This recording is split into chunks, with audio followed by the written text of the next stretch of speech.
तो ये 39 सीट जो बीजेपी के पास जा रही है, ये 39 सीटें कौन सी है? रुझानों में जो इस वक्त तस्वीर है वो एक बार सीट वाइज आपके सामने।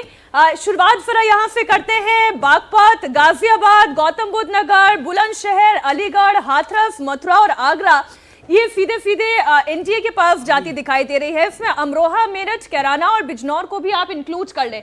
एटा, बदायूं, बरेली, पीलीभीत, शाहजहांपुर, लखनऊ, उन्नाव, हरदोई, फर्रुखाबाद, इसके अलावा कानपुर, अकबरपुर, झांसी, हमीरपुर, बांदा, फतेहपुर, ये वो सीटें हैं जो एनडीए के पास जा रही है। इसमें प्रयागराज, बहराइच, कैसरगंज, गोंडा, डुमरियागंज, देवरिया, कुशीनगर, गोरखपुर, महाराजगंज, ये वो सीटें जो एनडीए के पास। वाराणसी, जिसमें कोई शक नहीं, भदोही, जौनपुर और सलेमपुर, ये बीजेपी के पास जाती दिखाई दे रही है। और अब इंडिया अलायंस की अगर बात करें, बलिया, मछली शहर, गाजीपुर, जहां से अफजाल अंसारी चुनाव लड़ रहे हैं, चंदौली की बात करें, मिर्जापुर की बात करें, बड़ा झटका यहां पर अनुप्रिया पटेल के लिए कहा जा सकता है।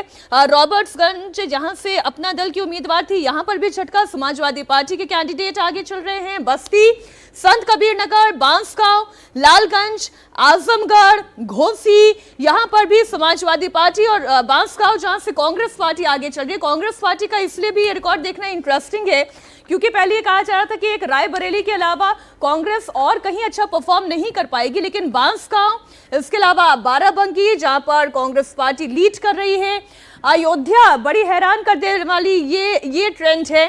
फैजाबाद वो सीट, अयोध्या वो सीट जहां पर ये कहा जाता है कि राम मंदिर बन जाने के बाद एक लहर यहां पर दिखाई देगी और बीजेपी के लिए एक मजबूत क्षेत्र ये हो जाएगा, लेकिन यहां पर समाजवादी पार्टी लीड कर रही है। अंबेडकर नगर की बात करें, समाजवादी पार्टी 5000 वोट से आगे। आपने अयोध्या की बात की, 5000 वोट से समाजवादी पार्टी आगे। बांसगांव का आपने जिक्र किया, वहां 600 वोट से कांग्रेस का उम्मीदवार आगे है। 600 सर जी, 600 यानी ये बड़ा क्लोज मार्जिन है, ये बदला जा सकता है, ये बड़ी क्लोज। इलाहाबाद में जो कांग्रेस का उम्मीदवार है वो 44 वोट से आगे है। अच्छा, 44 वोट से आगे। अच्छा, अब बीजेपी आगे, अभी बीजेपी आगे दिखाई दे रही है इस स्क्रीन में, कम से कम तो वो भी 50-60 वोट से आगे हुआ। आगे पीछे जो है इतने, अगर 10, 20, 50, लेकिन अच्छी खबर अभी भी पूर्वांचल से नहीं आ रही है सर। पूर्वांचल की सीटें जो हैं, देखिए वो हरा हरा हरा हरा ही नजर आ रहा है। देखिए, अगर आप इसको अच्छे से एनालाइज करेंगे, जैसे चंदौली की सीट हुई या बाकी सीटें हुई, वहां पिछली बार महेंद्रनाथ पांडे है चंदौली से, वो 915 वोट से आगे चल रहे हैं। पिछली बार भी 13,000 वोटों का मार्जिन था। अच्छा, आगे ये पीछे दिखा रही है ना, इसलिए नहीं, अब वो 915 वोट से टैली चेंज होती जा रही ऐसा है। ये दिल की धड़कनें बढ़ाने वाला चुनाव है। जिनके दिल कमजोर हो उनको जो है दिल थाम के अच्छी बात है कि पाकिस्तान निकल आएगी इस चुनाव में। इधर चुनाव में जो बीजेपी के उम्मीदवार आगे है वो भी 893 वोट से आगे चल रहे हैं। तो देखिए, ये मानना पड़ेगा कि उत्तर प्रदेश में लड़ाई कांटे की है। ये किधर भी जा सकता है। जो जीत रहे हैं और या जो हार रहे हैं, उनके मार्जिन बहुत लिमिटेड है, बहुत कम मार्जिन है।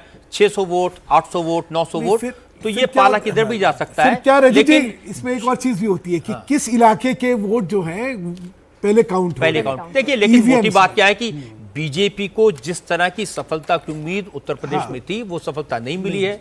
और जो जातिगत समीकरण क्रिएट किए, उसका लाभ हुआ है। और बहुत सारे लोगों का ये कहना है कि ये जो कैंपेन राहुल गांधी ने, अखिलेश यादव ने, ममता बनर्जी ने चलाया कि अगर 400 सीटें पा गए तो ये आरक्षण को खत्म कर देंगे, उसका असर हुआ है, ये दिखाई दे रहा है उत्तर प्रदेश में। उत्तर प्रदेश में मुझे ये भी लग रहा है कि भारतीय जनता पार्टी ने जयंत चौधरी को साथ में लेकर आई।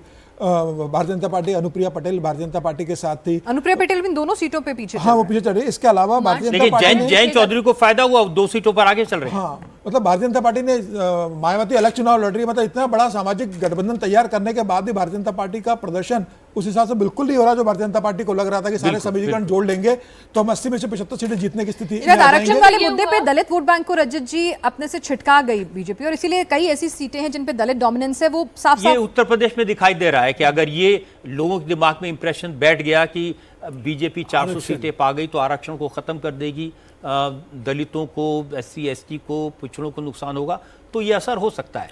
ये जो था, ये प्रचार जो था, ये काफी हद तक नीचे गया। इसको कैंपेन के दौरान ठीक करने का बड़ा प्रयत्न रहा। बार बार कहा गया कि भाई आरक्षण समाप्त नहीं होगा, ये सिर्फ मुसलमान आरक्षण की जो बात है उसके विषय में कहा जा रहा है।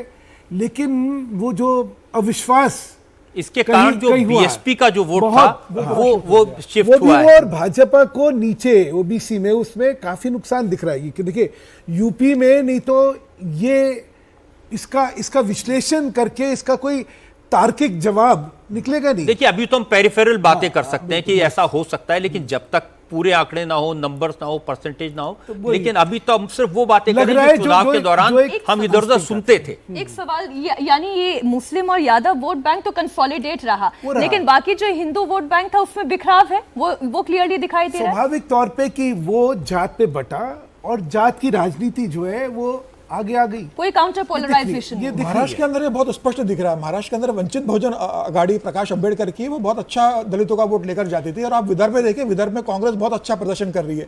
इस बार दलितों ने वंचित बहुजन आघाड़ी को अपना वोट न खराब न करके कांग्रेस को दिया। वहां के अंदर मनोज जगाड़े ने जो मराठा आरक्षण आंदोलन चलाया था, तो दलितों को मैसेज चला गया था कि मुख्यमंत्री मराठा है, उप मुख्यमंत्री अजित पवार मराठा है, उप मुख्यमंत्री देवेंद्र फडणवीस मराठी है, कहीं ये सत्ता में आएंगे तो ओबीसी का आरक्षण लेकर उसमें से मराठाओं को दे देंगे। तो वहां जमीन स्तर पर यह काम किया। छगन भुजबल ने भी इस बात को संदेश भिजवाया है जमीन स्तर पर कि ओबीसी का आरक्षण खतरे में पड़ सकता है। तो मुझे लग रहा है कि महाराष्ट्र के अंदर ओबीसी का एक बड़ा वर्ग राष्ट्रवादी कांग्रेस पार्टी, उद्धव ठाकरे और कांग्रेस का चला गया है। उसका नुकसान भारतीय जनता पार्टी को महाराष्ट्र में उठाना पड़ रहा है।